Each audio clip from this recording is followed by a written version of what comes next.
你能相信，在原始部落山下的这个不起眼的小卖部，看似是个商店，其实暗流涌动，一天的流水少则百万，多则上亿。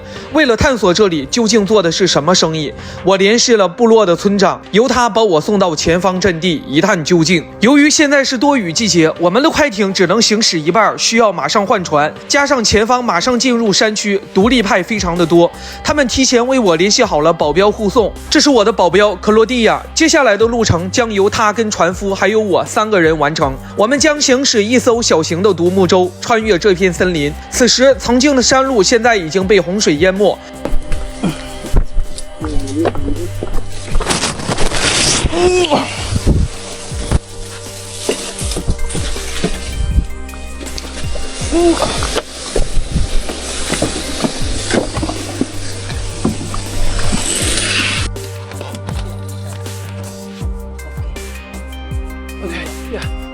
现在我们商量就是把船给放弃了，然后直接下船。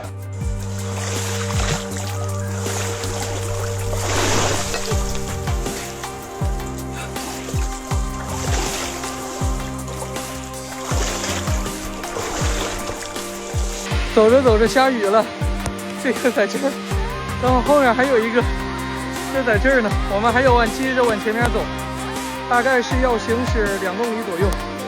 此时，前方的保镖不断的四处张望，我们不但要提防水里的鳄鱼、蛇，还要提防从山里突然冒出来的独立武装。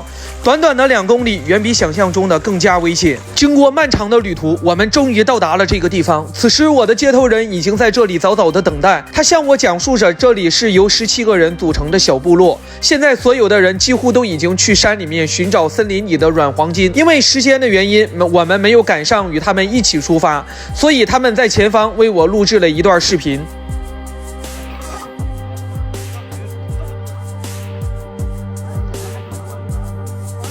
我现在手里面的这个就是森林里面的软黄金沉香。刚才我们去找吃的时候，我身后的这个部落的老爷爷他就把这个已经找回来了。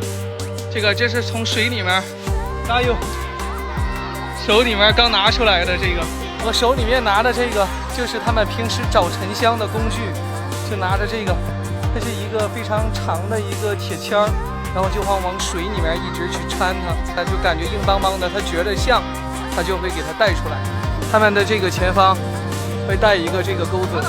为了可以尽快出售手里面的货物，他们会把木头放进烤盘里面慢慢的烘烤。然而这只是加工的第一步，紧接着他们会把烘干好的沉香一点一点的给它修形，把表面毛糙的木屑给它刮下来。修完了以后，这就是成品。而刮下来的木屑当然也能卖一个非常好的价格。那么在这些土著人手里的软黄金到底可以卖多少钱？在这里他们又值多少钱？接下来我们将拭目以待，也是大家最兴奋的时刻。我们将乘坐小型独木舟前往当地最大的收购商。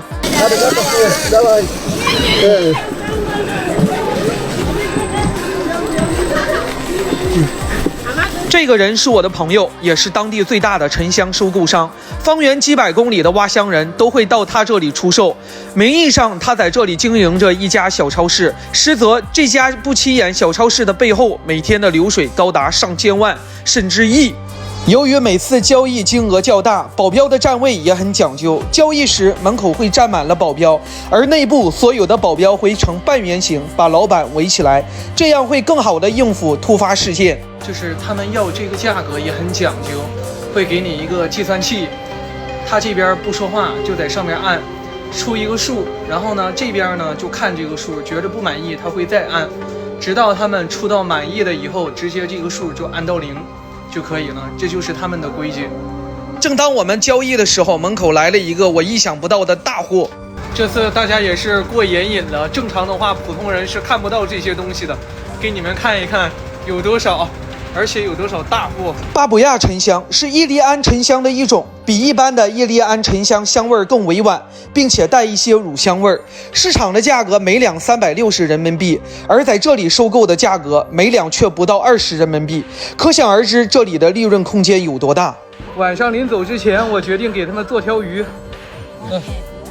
这个行吧？这个。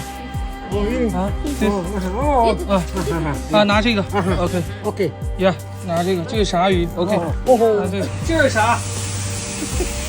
出锅，Go， 往这边走就行。好，有没有食欲看看？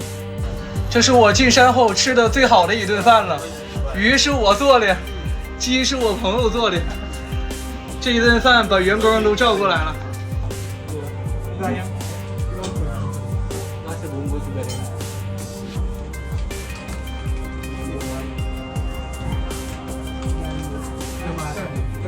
我就爱吃鱼头，这整个鱼薯，绝了。